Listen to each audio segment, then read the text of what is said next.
Bismillahirrahmanirrahim. Assalamualaikum warahmatullahi wabarakatuh. Perkenalkan, nama saya Ferdiansyah Motoputra dari kelompok 13 yang akan mempresentasikan makalah yang berjudul Bentuk-bentuk Budaya Bernuansa Dakwah.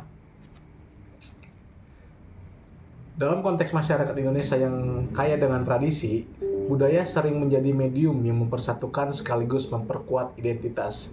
Jadi di Indonesia itu kaya dengan tradisi dan juga budaya, yang dimana budaya tersebut sering menjadi media atau medium yang mempersatukan identitas segala dari budaya tersebut. Kemudian tidak jarang nilai-nilai spiritual dan ajaran agama terjalin dalam praktik budaya tersebut, sehingga ia tidak hanya berfungsi sebagai hiburan, tetapi juga sebagai sumber pembelajaran moral. Lanjut, yang pertama ini ada bentuk-bentuk budaya yang bernuansa dakwah. Seni visual seperti kaligrafi, ukiran masjid, ataupun motif geometris Islami, dan seni hias tradisional juga menjadi bagian dari budaya dakwah.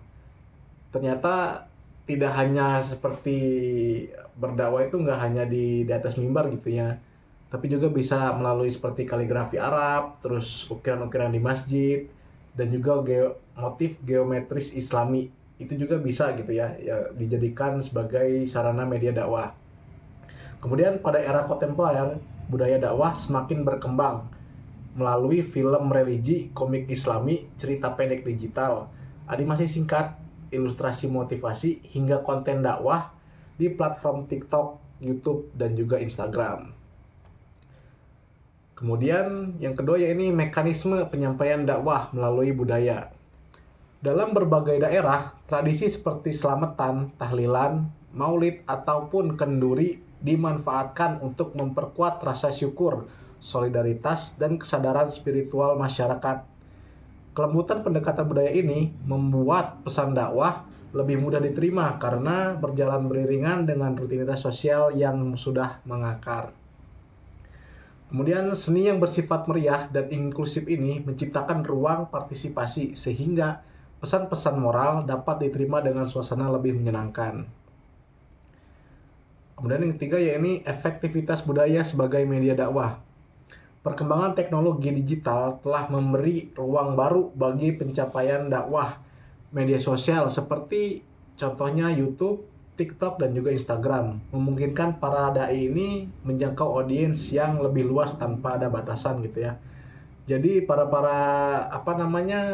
pendakwah itu nggak hanya berdakwah di atas mimbar gitu ataupun di masjid-masjid, tapi juga bisa melalui media sosial seperti TikTok, Instagram, dan juga YouTube. Namun, efektivitas media modern juga bergantung pada cara penyampaiannya, yang dimana penyampaian itu harus jelas dan juga harus singkat gitu ya. Kemudian dakwah yang dikemas secara ringan, interaktif, dan relevan cenderung lebih mudah diterima. Kemudian tantangan dan peluang dakwah berbasis budaya di era modern.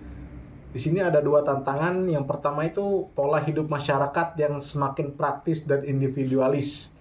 Jadi pola hidup masyarakat itu makin mudah gitu ya, dan juga dimana pola pikirnya itu bersifat individual gitu. Kemudian yang kedua ada globalisasi menghadirkan budaya populer.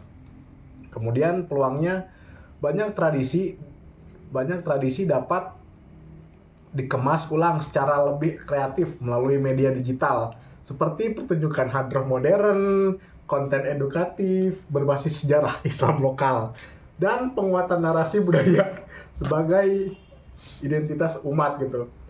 Upaya ini menjadikan budaya bukan hanya warisan, tetapi juga media aktual untuk memperkuat spiritualitas di tengah perkembangan zaman. Oke, baik, sekian presentasi dari saya. Kurang dan lebihnya saya mohon maaf. Saya akhiri. Wassalamualaikum warahmatullahi wabarakatuh.